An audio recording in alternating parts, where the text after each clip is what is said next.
Hello, कैसे हैं आप लोग।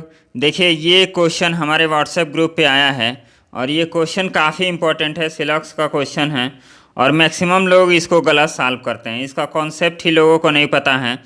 और देखिए, ये जो क्वेश्चन है इसका कॉन्सेप्ट क्या है हम आप लोगों को बताते हैं। अब देखिए, जब भी आपको केवल लिखा रहता है, केवल और केवल कुछ, इन दोनों में बहुत अंतर होता है।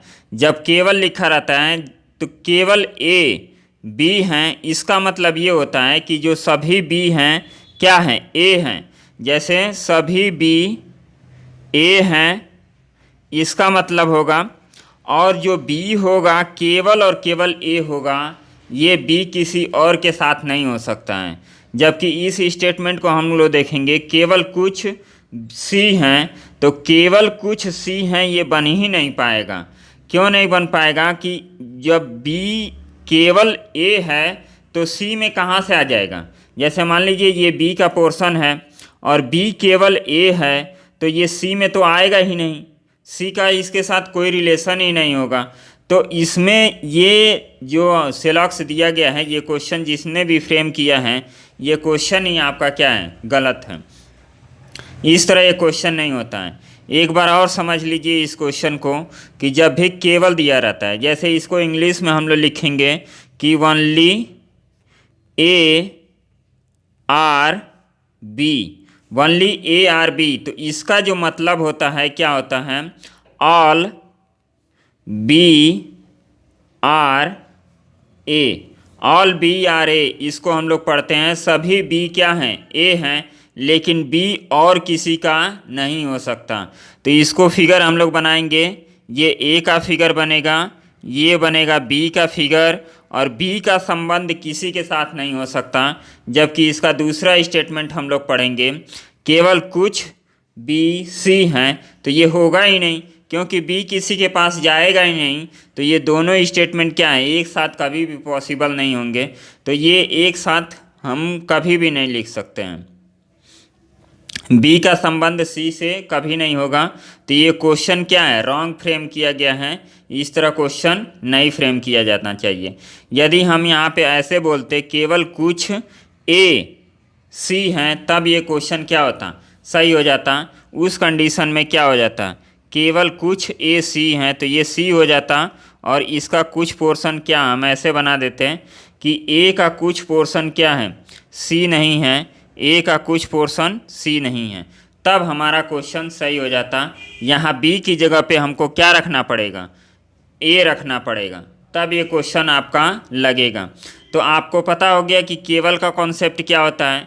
वनली का कॉन्सेप्ट होता है कि वनली को हम लोग पलट देते हैं स्टेटमेंट को, all B are A. All B are A का मतलब क्या कि बी केवल और केवल ए का होगा और किसी का नहीं होगा, किसी के साथ उसका कोई रिलेशन नहीं होगा, केवल और केवल ए के साथ रिलेशन होगा। और इसको भी समझ लीजिए, केवल और कुछ, इसको हमने काफ़ी डिटेल में अपने लेक्चर में समझाया है सिलॉक्स के क्वेश्चन में, तो आप लोग वहाँ से भी देख लीजिएगा।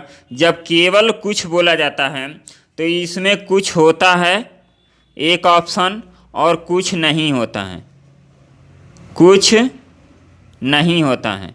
तो इसमें कुछ नहीं होता है और कुछ होता है, सम और सम नॉट दोनों आता है। जैसे इसका हम लोग फिगर बनाएंगे कि क्या इसका फिगर बनेगा, केवल कुछ बी सी हैं, तो इसका आपका फिगर बन जाएगा केवल कुछ बी, तो ये बी का पोर्शन हो गया, ये सी का पोर्शन हो गया, और इसी में से कुछ पोर्शन क्या होगा, ये बी का कुछ पोर्शन, ये सी नहीं होगा।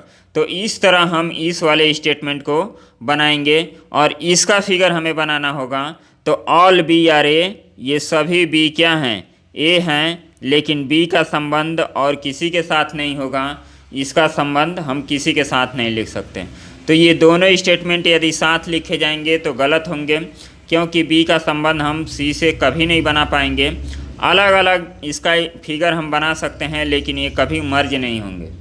तो आप लोग इस टाइप के क्वेश्चन को ज़रूर नोट कर लीजिएगा। इसको आप लोग नोट करते होंगे रीजनिंग में, तो उसको भी आप लोग नोट कर लीजिएगा कि इसका कॉन्सेप्ट क्या होता है। ये सिलॉक्स का क्वेश्चन काफ़ी लोग गलत पढ़ाते हैं, तो आप गलत ना पढ़िए। जो भी क्वेश्चन है उसको 100% सही करने की कोशिश कीजिए। वीडियो के एग्ज़ाम में एक क्वेश्चन सही करेंगे तो आपको 2 नंबर मिलेगा, और एक क्वेश्चन गलत कर दिए तो आपका 2.5 नंबर कटेगा, इतना जान लीजिए। एक क्वेश्चन आप गलत कर दिए तो आपका 2.5 नंबर कटेगा। 2.5 नंबर कटेगा इन द सेंस, जैसे मान लीजिए कि यही क्वेश्चन एग्जाम में आ गया, तो इसी क्वेश्चन का वनली और सम नॉट का हमें के वनली और वनली अ फ्यू का कॉन्सेप्ट हमें नहीं पता है। यदि पता होता तो आपको 2 नंबर एक्स्ट्रा मिलता, तो 2 नंबर तो ये गया ही, और 0.5 निगेटिव है, तो टोटल आपका कितना निगेटिव हो जाएगा? 2.5 नंबर का निगेटिव हो जाएगा। तो ये 2.5 नंबर 0.5 निगेटिव मत मान के चलिए, आप मान के चलिए, और उसमें भी 0.5 कहाँ, एक क्वेश्चन 2 नंबर का है तो निगेटिव कितना कटेगा? 1 नंबर कटेगा। आया समझ में?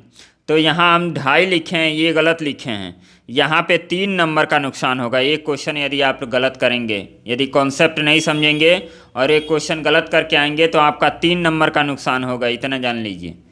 एक तो निगेटिव चला गया और 2 नंबर और आपका चला गया, क्योंकि और आपको मिल सकता था, वो आपने 3 नंबर गंवा दिया। तो इस तरह क्वेश्चन को हम लोग ऐसे ही सॉल्व करते हैं, जैसे बताए हैं वैसे सॉल्व कीजिए, आपका काफ़ी अच्छा होगा। चलिए मिलते हैं नेक्स्ट वीडियो में, और कोई भी प्रॉब्लम हो आप लोग व्हाट्सएप ग्रुप और टेलीग्राम ग्रुप पे जुड़ जाइए। टेलीग्राम ग्रुप पे हम PDF शेयर करते हैं, और व्हाट्सएप ग्रुप डिस्कशन के लिए है कि कोई भी प्रॉब्लम है तो यहाँ भेज दीजिए, इसके बाद हम लोग सॉल्यूशन उसका देख लेते हैं। तो चलिए मिलते हैं नेक्स्ट वीडियो में, तब तक के लिए बाय, धन्यवाद।